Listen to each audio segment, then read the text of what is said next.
la presse du jour.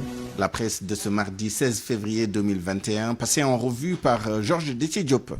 L'affaire Ousmane Sonko Adji Sarr encore et toujours. D'abord, la procédure de levée de l'immunité parlementaire du leader de PASTEF.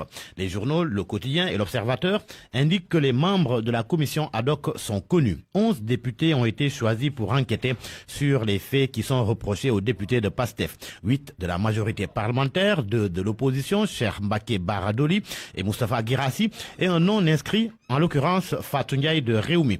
Fatou Ndiaye, justement, mes confrères soulignent que c'est elle qui était retenue au départ, mais les non-inscrits ont finalement préféré Cheikh Bamba Dièye, le parti Rewmi ayant rejoint la majorité présidentielle.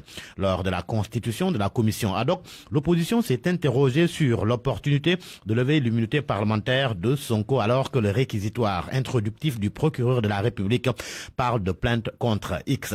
Ainsi, l'opposition a voulu connaître l'identité de X. Sur le même registre, les avocats de Sonko ont écrit au procureur. C'est ce que rapportent L'Observateur et Le Quotidien. La défense, selon mes confrères, accuse Serigne Bassirou Gueye de s'acharner contre leurs clients. Les avocats dénoncent les violations flagrantes de la loi pour la levée de l'immunité parlementaire du député Sonko.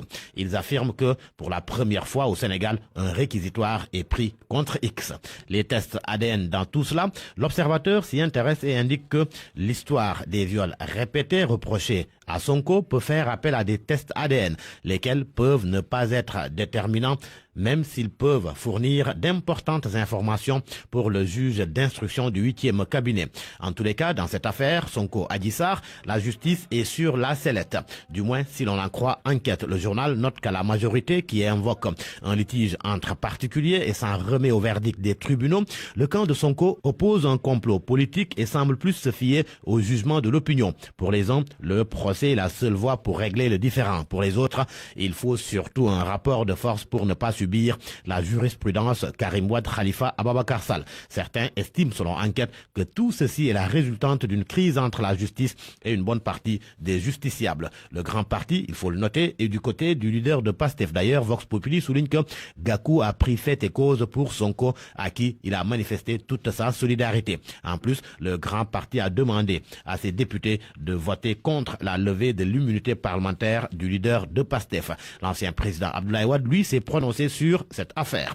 Dans un communiqué, le secrétaire général national du Parti démocratique sénégalais a témoigné son soutien à Sonko, mais a évoqué son manque de prudence et son inexpérience qui ont été exploités par un adversaire puissant et futé qui connaît ses faiblesses. Une sortie de Wade qui a suscité beaucoup d'interprétations et certains estime que le communiqué en question enfonce davantage le leader de PASTEF, ce qui fait réagir les libéraux. Dans les Échos, Mame Diarra Fam, Cheikh Dieng et Lamine Ba disent leur vérité. Ils invitent les détracteurs de Wade à savoir raison garder. Pour eux, l'ancien président a été très explicite en condamnant l'attitude du régime tout en témoignant son soutien à Ousmane Sonko. Pendant ce temps, le député Cheikh Bara Dolly révèle dans Source A les conseils que Wade prodiguait à Ousmane Sonko. Dans un entretien accordé à mon confrère, il confie que le président Wade avait demandé à Sonko de faire attention à ce qu'il mange et là où il pose les pieds. Il lui avait aussi dit d'amener avec lui sa femme quand il part en voyage. Cheikh Bara Dolly de souligner qu'il pense que si Sonko avait respecté ses conseils, tout cela ne serait pas arrivé. L'affaire Sonko Adji Sarr et la traque tous azimuts des proches de Sonko et de leurs parents. Les Échos apprend que l'épouse de l'administrateur de PASTEF est placée en garde à vue depuis hier à la division des investigations criminelles. Les Échos révèlent que la femme de Biram Souley Diop a été vendue par une étudiante du nom de F. Traoré. Cette dernière aurait dit aux enquêteurs que c'est Madame Diop qui lui a demandé d'acheter une puce et avec la puce, Abbas Fall menacé des autorités dont Mahmoud Saleh et Souleymane Ndéné Ndiaye. À la lumière de cette affaire Ousmane Sonko Adji Sarr, Sud Quotidien s'intéresse ce matin au traitement médiatique de dossiers sensibles et brûlants d'actualité. Entre sensationnel et déséquilibre. Dossier aux pages 6 et 7 de Sud Quotidien. Du nouveau dans l'affaire de l'effondrement d'un immeuble en construction à Khodoba. Libération informe de l'arrestation du directeur général de 3MD Énergie, de l'entrepreneur et du chef du chantier.